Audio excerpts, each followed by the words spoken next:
Convenience is about two guys, lovable rogues, who kind of get themselves into trouble with some Russian gangsters. They've got 24 hours to pay the money,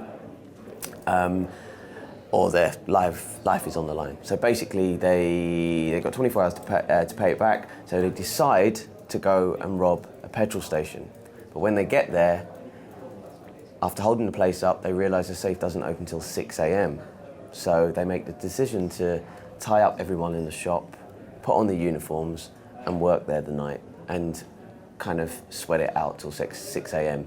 and until the safe opens, and they're going to simply get out of there with the money. But of course, that doesn't go quite to plan, and various people come in through the night, and their kind of plan gets unravelled. We wanted a really specific look for the petrol station. Like, we wanted something that had low aisles, so we could always see like the whole room, and had wide aisles, so we could get a camera up and down it. And we didn't want something that was like made us all enclosed and sort of claustrophobic. And it sort of, I think we sort of started looking in London and literally just kept going until we found one. And it was as far west as you can go, which is in Wales. I just remember thinking I loved the simplicity of it. Yeah.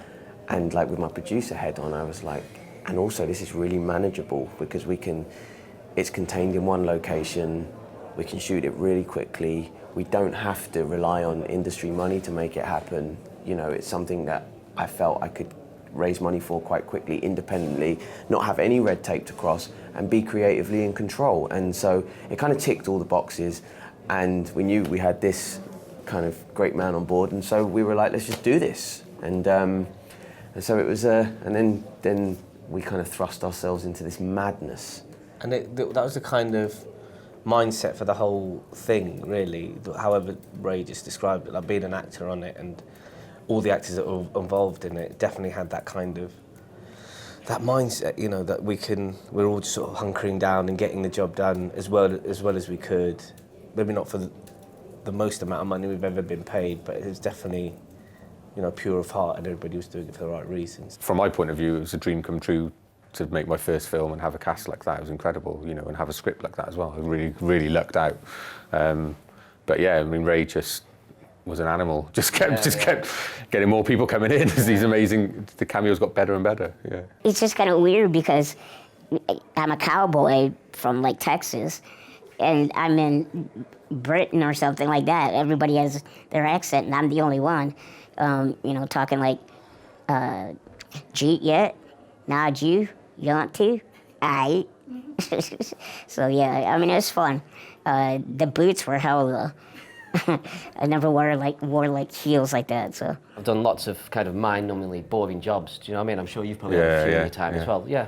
So I was just trying to capture that whole, you know, it's just people just watching the clock almost, and, you know, if you've got really no forward direction or anything, you just, you know, just getting on with like the tedium of life, and then, yeah, something comes along and suddenly you've got an opportunity. The funny thing was, like, the sort of weird characters that come in through the script, we actually had lots of weird characters come in during the shoot, didn't we? Like, there's a guy who came in wanting to buy a porn mag the one day, because we were shooting all through the night, every night. So he came in at like 3 a.m, he was drunk out of his head, and he just walked straight in, like ignored all the runners, like with high-vis jackets saying, no, we're shooting.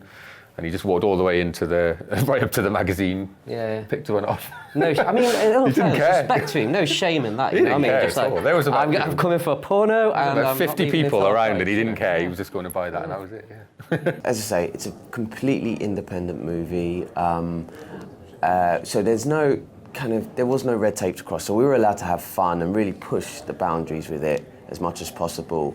I think you get to see this man in absolute, you know, on fire, A-game comedy acting, seriously. And I told you this was going to be a love fest. Sorry.